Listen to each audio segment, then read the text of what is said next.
30 अप्रैल 1945 दोपहर 3:30 बजे दुनिया का सबसे बड़ा तानाशाह अपने सर पर गन रखे खड़ा था और अगले ही पल सब खत्म।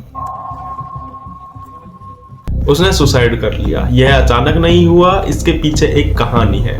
वह अकेला नहीं मरा, मरने के बाद भी उसकी लाश का क्या हुआ यह जानेंगे इस वीडियो में।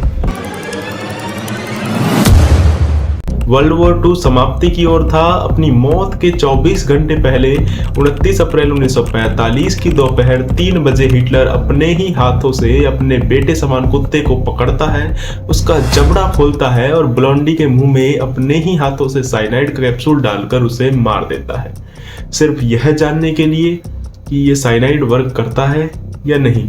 ब्लॉन्डी वही डॉग था जिसे हिटलर अपने बच्चे की तरह पालता था, लेकिन यह साइनाइड का टेस्ट हिटलर ने ब्लॉन्डी पर ही क्यों किया? तो इसके पीछे रीजन यह था कि 24 घंटे बाद हिटलर आत्महत्या करने वाला था। तो वह नहीं चाहता था कि उसके मरने के बाद उसकी याद में कोई दुख मनाए या रशियन आर्मी उस कुत्ते को मारे, इसलिए उसने अपने ही कुत्ते को मार दिया। लेकिन अपने मरने से पहले हिटलर ने कुत्ते को ही नहीं, अपनी एक दिन पहले बनी वाइफ ईवा को भी मार दिया। इसे समझने के लिए हम थोड़ा पीछे चलते हैं।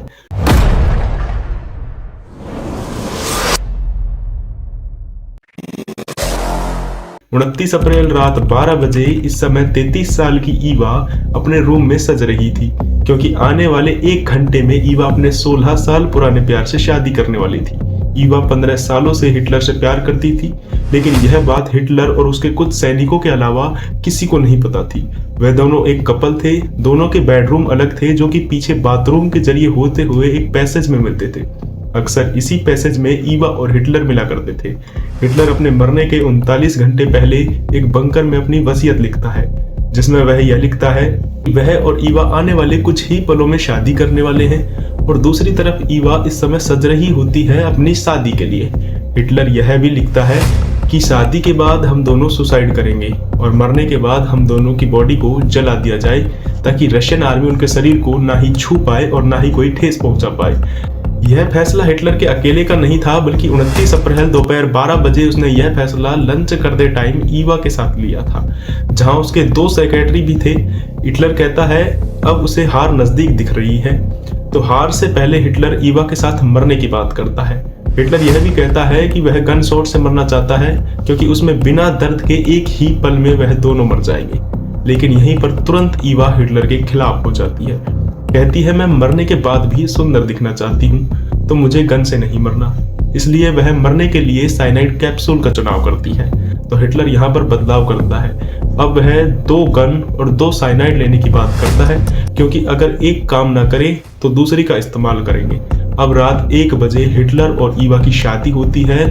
रात 4 बजे तक दोनों पार्टी करते हैं और जिंदगी में पहली बार दोनों एक ही कमरे में जाते हैं। 30 अप्रैल सुबह 6 बजे हिटलर को खबर मिलती है कि रशियन सोल्जर्स रिच स्टैक तक पहुंच गए हैं और आगे बढ़ रहे हैं। दोपहर 12 बजे आर्मी हिटलर के तहखाने के बाहर आ गई और तबाही मचाने लगी। अब हिटलर को अपनी मौत नजदीक दिख रही थी। अब हिटलर अपने सोल्जर्स को ऑर्डर देता है कि हमारे मरने के बाद जल्दी से उनकी लाशों को जला दिया जाए। 12:45 पर वह अपने सोल्जर से आखिरी बार मिलता है और उन्हें यह भी कहता है कि तुम भी आखिरी पलों में सुसाइड कर लेना, क्योंकि रशियन आर्मी तुम्हारे साथ भी कुछ गलत ना कर सके। वह सभी से हाथ मिलाता है और अलविदा कहता है। फिर वह अपनी मौत तक खामोश हो जाता है। लास्ट टाइम में ईवा फिर से सजना शुरू करती है। ईवा हिटलर की फेवरेट ब्लैक ड्रेस को चुनाव करती है और दोपहर 3 बजे दोनों एक साथ एक कमरे में जाते हैं, और कुछ समय बाद सिर्फ की आवाज आती है। इस आवाज को सुनते ही मानो वहां वक्त थम सा गया था और पूरा तहखाना शांत हो गया था। लेकिन हिटलर की आखिरी इच्छा के लिए कमांडर लिंच और बर्मैन अंदर जाते हैं और दोनों की लाशों को बाहर लाया जाता है। ठीक 3:50 पर उनको जला दिया जाता है। उनकी राख को वहीं पर बिखेरा जाता है जहां पर हिटलर ने अपने कुत्तों को दफनाया था। यहीं पर एक दुनिया के सबसे बड़े तानाशाह की कहानी खत्म होती है।